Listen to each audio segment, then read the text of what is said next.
Hello guys, അപ്പൊ ഇന്ന് നമ്മുടെ കയ്യിൽ വന്നിരിക്കുന്നത് ഒരു വാഗണർ ആണ് കേട്ടോ. ഒരു സാധാ normal family car, single owner use ചെയ്ത വണ്ടിയാണ്. പ്രോപ്പർ സർവീസ് കാര്യങ്ങളൊക്കെ എടുത്തിരിക്കുന്ന വണ്ടിയാണ്. അപ്പോൾ വണ്ടീന്റെ എക്സ്റ്റീരിയർ സൈഡ് നമുക്ക് നോക്കാം. ചെറിയ 2017 മോഡലാണ് കേട്ടോ. 17 ലാസ്റ്റ് ആണ് വരുന്നത്. ചെറിയ സ്ക്രാച്ച് കാര്യങ്ങളൊക്കെ ഉണ്ട് ബോഡിക്ക്. പക്ഷേ ആക്സിഡൻസ്, മേജർ ആയിട്ടുള്ള ആക്സിഡൻസോ കാര്യങ്ങളോ ഒന്നുമില്ല. റീപ്ലേസ്മെന്റ് കാര്യങ്ങളൊന്നുമില്ല. ടയേഴ്സിന്റെ കണ്ടീഷൻ നോക്കുവാണെങ്കിൽ ഒരു 65% ഗ്രിപ്പ് കാര്യങ്ങളൊക്കെ അവൈലബിൾ ആണ്. ഈ സൈഡ് റൈറ്റ് സൈഡ് നോക്കുവാണെങ്കിൽ ചെറിയ ഇതൊന്ന് പോളിഷ് ചെയ്താൽ തീരാവുന്ന ചെറിയ കുഞ്ഞു പാടുകൾ കാര്യങ്ങളൊക്കെ ഉണ്ട്. പിന്നെ ബാക്കിൽ വൈപ്പർ കാര്യങ്ങളൊക്കെ വരുന്നുണ്ട്. VXI വേരിയന്റ് ആണ്. KL59 രജിസ്ട്രേഷനിലാണ് കേട്ടോ വണ്ടി വരുന്നത്. 4 ടയേഴ്സും ഏകദേശം ഒരു 65% ഗ്രിപ്പ് അവൈലബിൾ ആണ്. വേറെ റീപ്ലേസ്മെന്റ് കാര്യങ്ങൾ, ടച്ചപ്പ് കാര്യങ്ങളൊന്നും ചെയ്തിട്ടില്ല. അതുപോലെ തന്നെ ഈ ലെഫ്റ്റ് സൈഡ് ടയർ നോക്കുവാണെങ്കിൽ അതും ഒരു 65% ഗ്രിപ്പ് കാര്യങ്ങളൊക്കെ അവൈലബിൾ ആണ്. ഫ്രണ്ട് ഈ ഒരു സൈഡ് നോക്കുവാണെങ്കിൽ അതും അവൈലബിൾ ആണ് കേട്ടോ. അതുപോലെ തന്നെ എക്സ്റ്റീരിയർ സൈഡ് നോക്കുവാണെങ്കിൽ മേജർ ആയിട്ടുള്ള സ്ക്രാച്ച്, റീപ്ലേസ്മെന്റ് കാര്യങ്ങളൊന്നും വരണില്ല. ഇനി നമുക്ക് ഇന്റീരിയർ നോക്കുകയാണെങ്കിൽ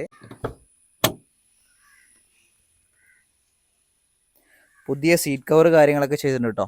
അടിപൊളിയായിട്ട് വർക്ക് ചെയ്യുന്ന AC, പിന്നെ ഒരു അടിപൊളി സ്റ്റീരിയോ കാര്യങ്ങളൊക്കെ വരുന്നുണ്ട്. 71,000 കിലോമീറ്റർ ആണ് വരുന്നത്. ജെനുവിൻ കിലോമീറ്റർ ആണ്. ഫ്ലോർ മാറ്റ് കാര്യങ്ങളൊക്കെ ചെയ്തിട്ടുണ്ട്. നീറ്റായിട്ട് യൂസ് ചെയ്യുന്ന ഒരു അടിപൊളി വാഗണർ VXI സിംഗിൾ RC വണ്ടി, 71,000 കിലോമീറ്റർ. അപ്പോൾ ഇതിന്റെ എഞ്ചിൻ റൂമും കൂടി ഞാൻ ജസ്റ്റ് ഒന്ന് കാണിച്ചു തരാം. അപ്പോൾ ഇതാണ് നമ്മുടെ എഞ്ചിൻ റൂം കേട്ടോ.